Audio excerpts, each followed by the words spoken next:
Is this the Invisible Man 733 Presents? It most certainly is. Is this Miss Ida Hakim? Oh, this is she. Okay, well, you're the featured guest today. Let's play a little music and get that out the way.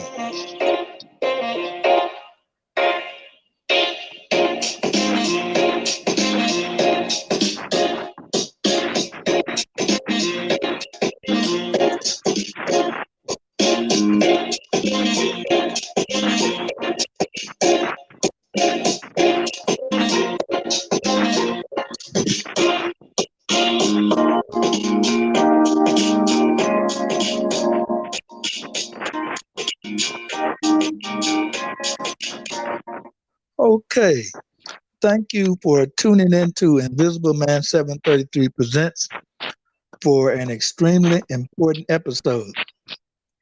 This segment will introduce you to Miss Ida Hakim, who will tell you more about herself in a few minutes.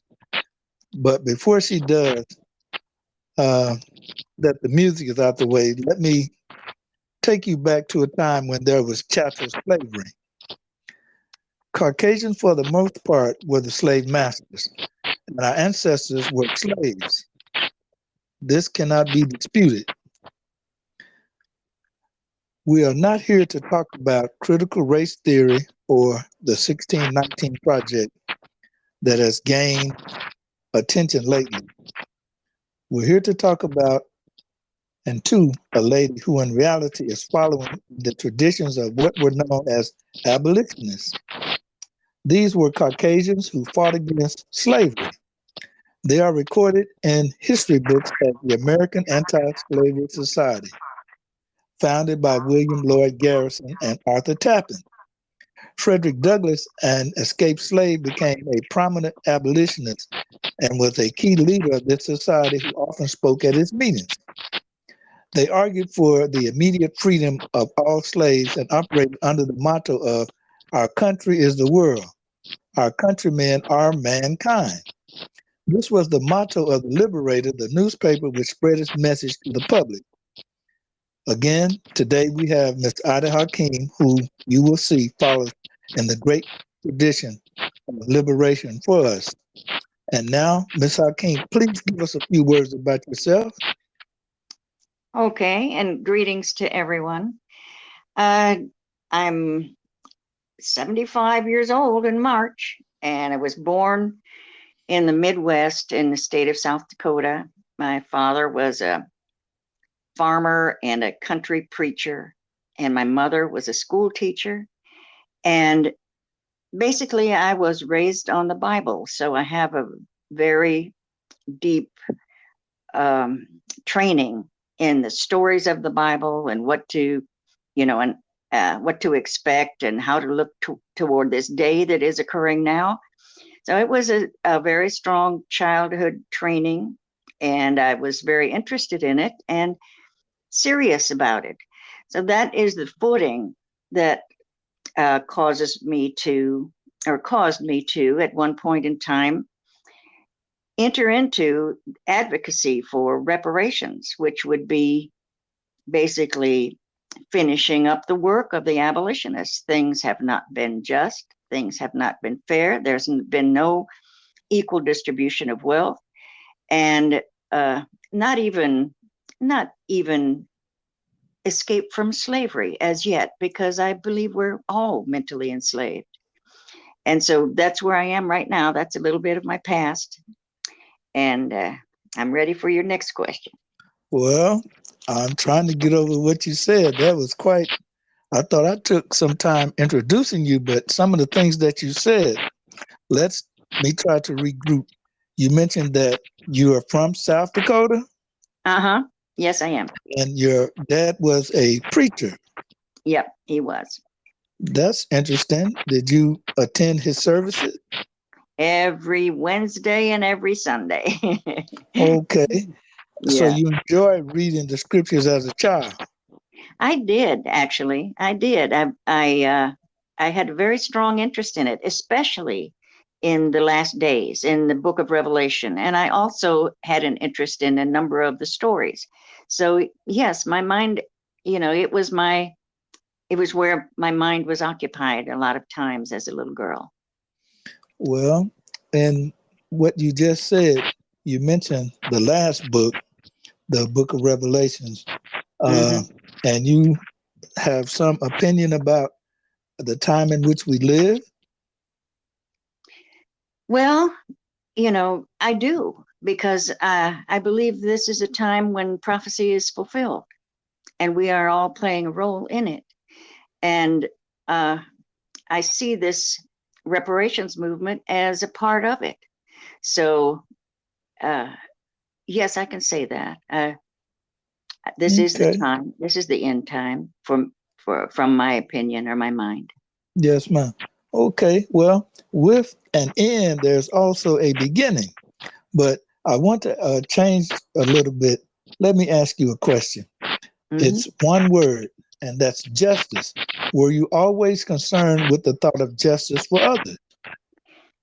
Yeah. I noticed, being in South Dakota, I noticed how the Native Americans that we refer to as Indians, I noticed how they were treated, and it bothered me a lot. And I mentioned it to my dad, and I had some relatives, cousins down the line and so forth, that were really very hateful, and I didn't agree with it. I didn't understand it. And so that was my first concern that came up, was why such hatred for the Indians? And my father didn't get into that. He wasn't approving of it, or nor my mother, but it was a part of the culture, and it was a part that I did not like. Well, I want to ask you a personal question. Have you ever been to an Indian, they call it jamboree, or like that? Never have. No. Really? No, I never have. Oh, I happened to go to one, and this was in Oklahoma, and there were only elderly men and women and very small children. None of the teenagers, young adults were there. And I thought that was a bit sad. Sure is. You lived in South Dakota, which is a very sparsely populated state. Yes, it is sparsely populated. I was in the countryside, so it was a couple of miles from our house to anybody else's house. I had the fields to roam in and play in, and I had the farm to enjoy. So it was a pretty idealistic childhood. Very peaceful. Makes me think of Thoreau or somebody like that. How did you get how did you get involved in activism? Well, that was some years later. I was probably in my early 30s when I met my husband. This was my second marriage. I met my husband, Khalid Hakim, a Muslim and a follower of the Honorable Elijah Muhammad. Oh. And yes, that was that information that I came into was something that shocked my consciousness, but it intrigued me and interested me, because there it was. It looked like I was being called to understand something more about life and about who I was. And I did not know anything about the reparations movement until I had made contact with Mr. Silas Muhammad, who directed me toward the reparations movement. He said, if you would like to help, you can help us to obtain reparations. And I remember when I first heard that, and I didn't know for sure what reparations was, but I had a feeling I was not going to be very well liked by white people if I did that. But it's okay. I went ahead and began to learn about the reparations movement and studied the materials that were available on it, and also met some other white people who were supporters. So I guess that is, the modern day abolitionist would be the reparationist. Yes, ma'am. For the audience and for me, could you explain basically what reparations are, please? Well, that has kind of evolved as well. We look at reparations as we can say there's a huge wealth gap. There's a big gap between what white people inherit and what Black people who have been through slavery and Jim Crow and segregation and discrimination, what they inherit. There's a big difference. And I've experienced the difference in the cultures. I've experienced, my last 30 years have been living in the hood. I know what it's like for these kids. It grieves me. And reparations would be intended to repair and restore the people. Now, you can look at it as a country specific, USA specific, or you can look at it as globally specific, meaning Afro-descendants throughout the entire region, because slavery did not just occur in the US. And so I was involved more in the United Nations and the global movement toward reparations. So that is the way I understand it, is that it's attempting to restore a people who were damaged. And I believe strongly that that needs to be done, and that it is to the benefit of white people to open up to that and to realize this is something wrong that has to be righted, and we have inherited it, whether we feel like we did anything wrong or not. We've inherited this, and we need to respond to it as moral-minded people. Do what's right, because a great wrong has been done, and it's still evident today. It's still evident now, as I walk out my front door. So I hope I've answered your question. I kind of rambled on. No, you did just fine. But we are doing this remotely. We're not sitting down face to face. And just as you were explaining, because we're using modern means of communication, someone was trying to reach me. And I hope that your entire message was recorded, because I had to reject them from being able to reach me so that I could continue with this interview.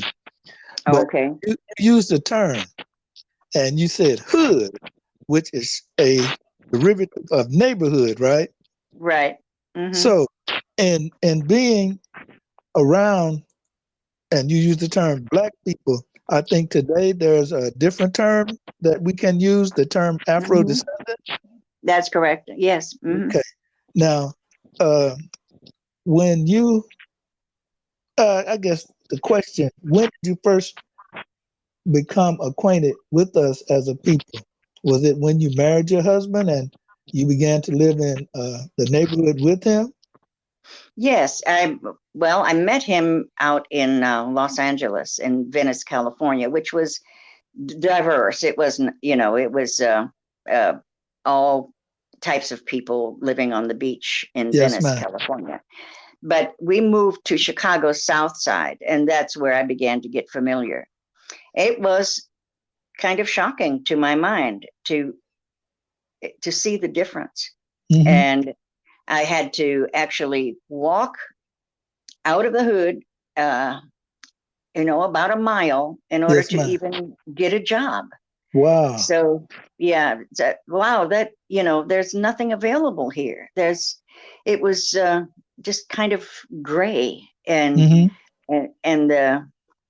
it was a big difference, and it was shocking to me. But then gradually over the years, I've come to understand. Okay. Well, you say you've come to understand. Is that it's to be accepted? We understand. Okay. Could you say a little bit more? Well, it's not that I've come to accept, but it's there is such a big difference. The education is very poor. The schools are poor. There's no jobs available. There's no manufacturing. There's very little opportunity. There's a lot of people exploiting. There are many, many hits, I would say, many hits against Afrodescendants in this community to keep them from rising and thriving.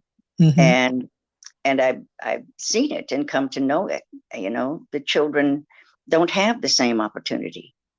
They don't have the same opportunity in their neighborhoods. Yes, and it's ma'am. awful. Yeah. Well, you seem like you have traveled quite a bit. You mentioned California, and now where did you meet the first time? Where did you meet Mr. Muhammad the first time, Silas Muhammad? I met him in Atlanta, Oh, Georgia. oh, okay. Yeah. All right. So we lived in California, we lived in Chicago, we lived in Santa Fe, New Mexico for a while, and we lived in Atlanta. Oh, okay. So those 4 locations, yes. Now, as you were explaining about how people of your ethnicity respond to Afro descendants, the children of the former slaves, and you are the descendant. I don't say that your people were slave owners, but we get that impression. We think that all white people own slaves, and that's not true. No, it's not true. But Yes, ma'am. all white people inherit the responsibility. Oh, that's a very serious statement. We inherit the legacy. We inherit the responsibility for reparations. And I do believe as well that reparations are due to Native Americans to restore them as well. So we have 2 groups that in my heart are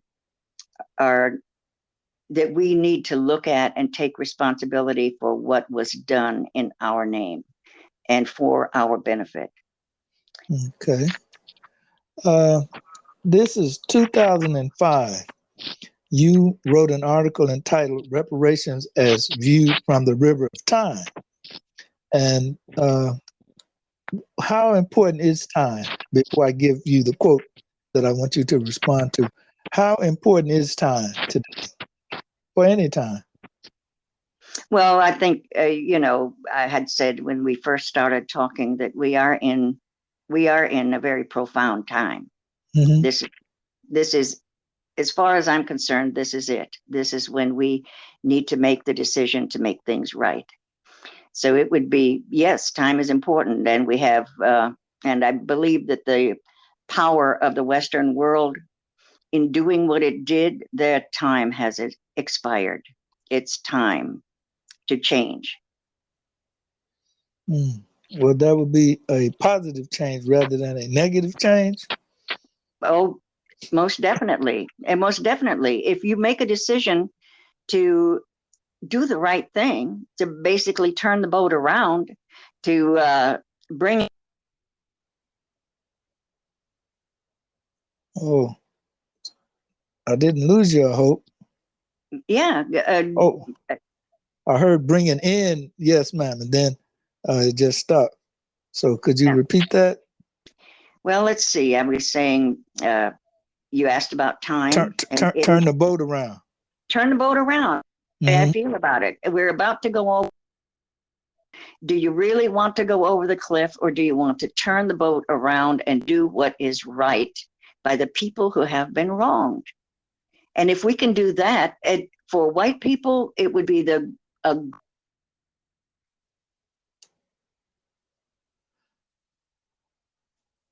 blessing to our children and grandchildren to lift that off their shoulders and to say, yes, we did right.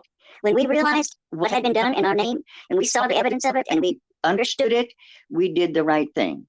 That's what I want to see them do.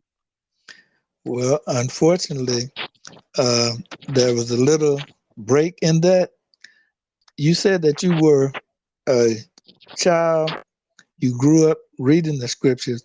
I'd like to go to something in the beginning of the Bible where it talks about the sins of the fathers are visited upon the children to the 3rd and 4th generation, something like that. You ever heard anything about that? Is that what you are alluding to now?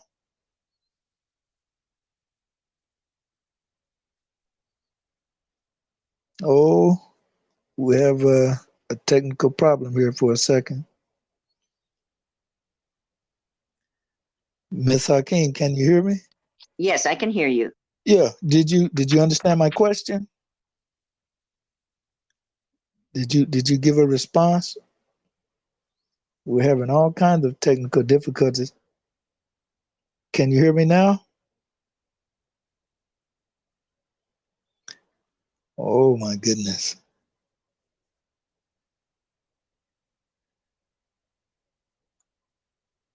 Miss Hakim,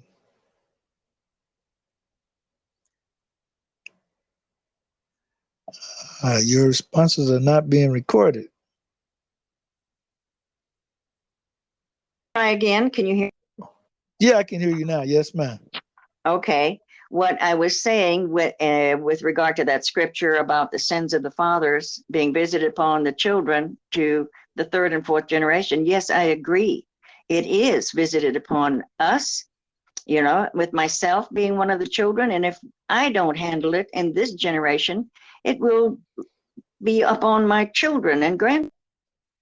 So my thought is we need to do it now that we see it. And honestly, the white world needs to change a lot of what is being done in our name with the wars and the pillaging and plundering of the earth. We need to change it all. Yes, ma'am. Well, the quote that I had taken from something that you had written from the Reparations as Viewed from the River of Time. The quote is, "Why are white people so adamantly against Black reparations when they never raised objections to other reparations, demands that have come forth and been met? Why such a problem with justice for us?" So would you address that, please? Yes,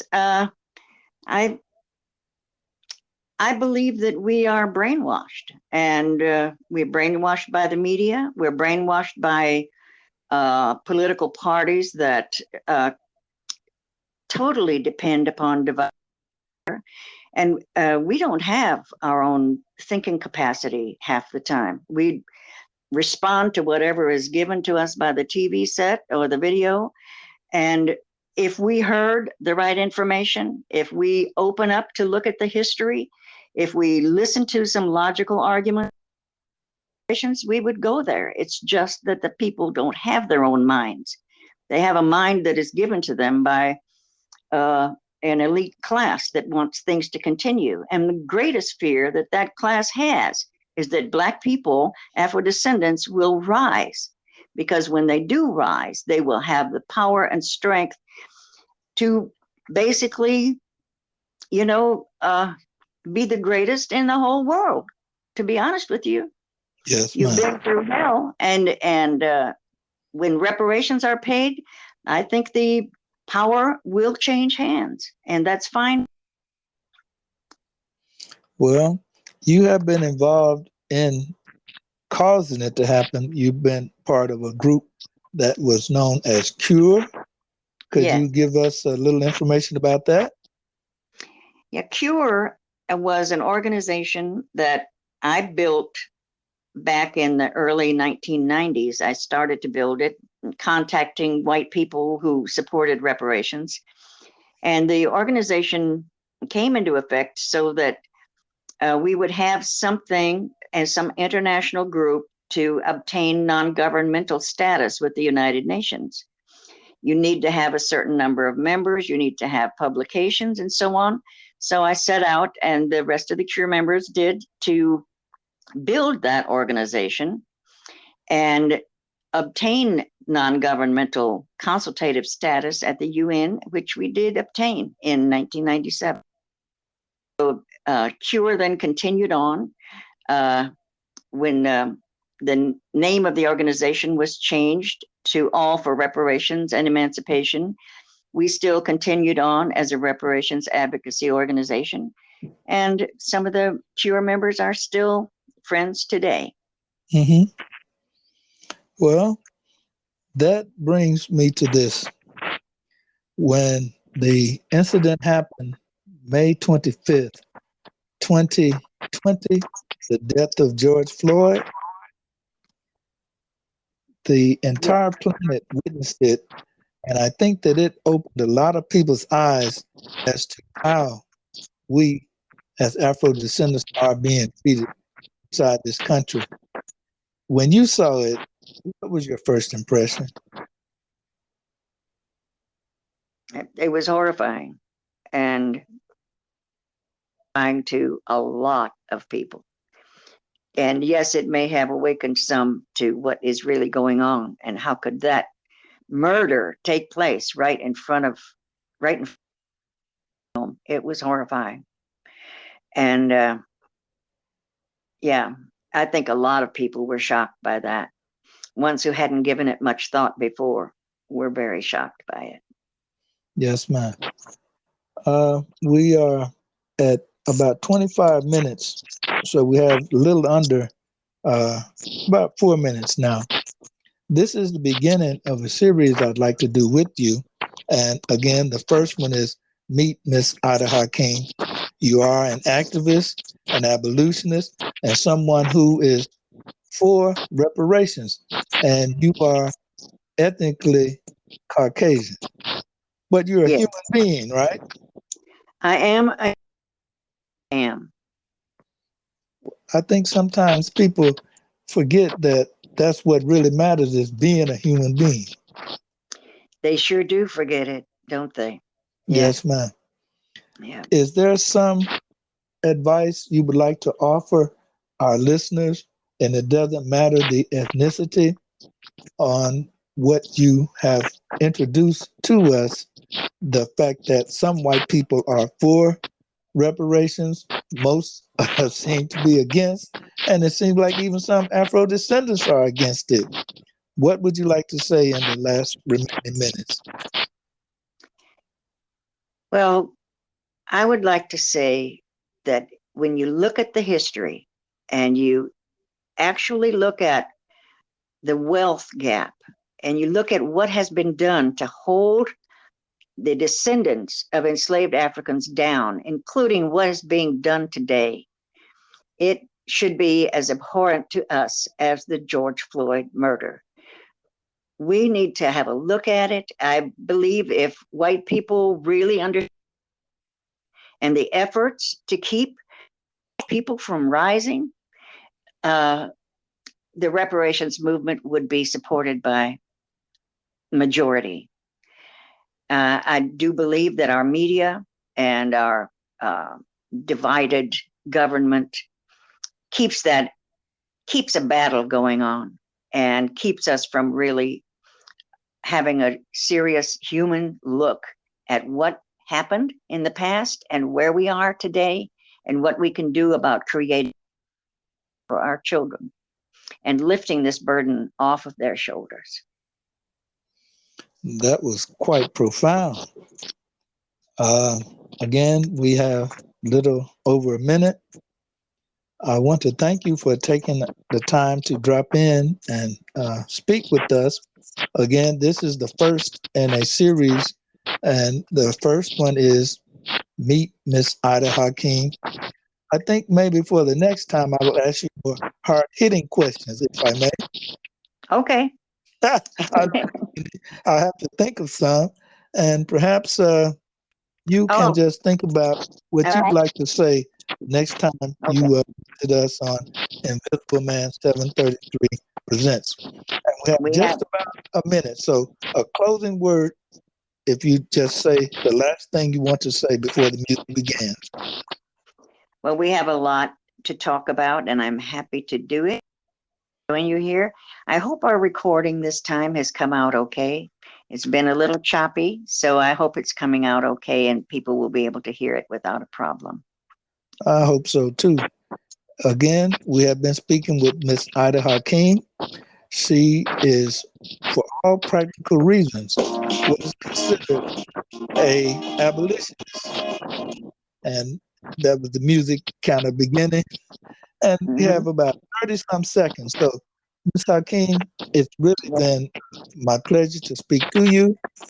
I'm trying to get the technology down, but you have to start somewhere. Again, we do. So yes, ma'am. We won't work.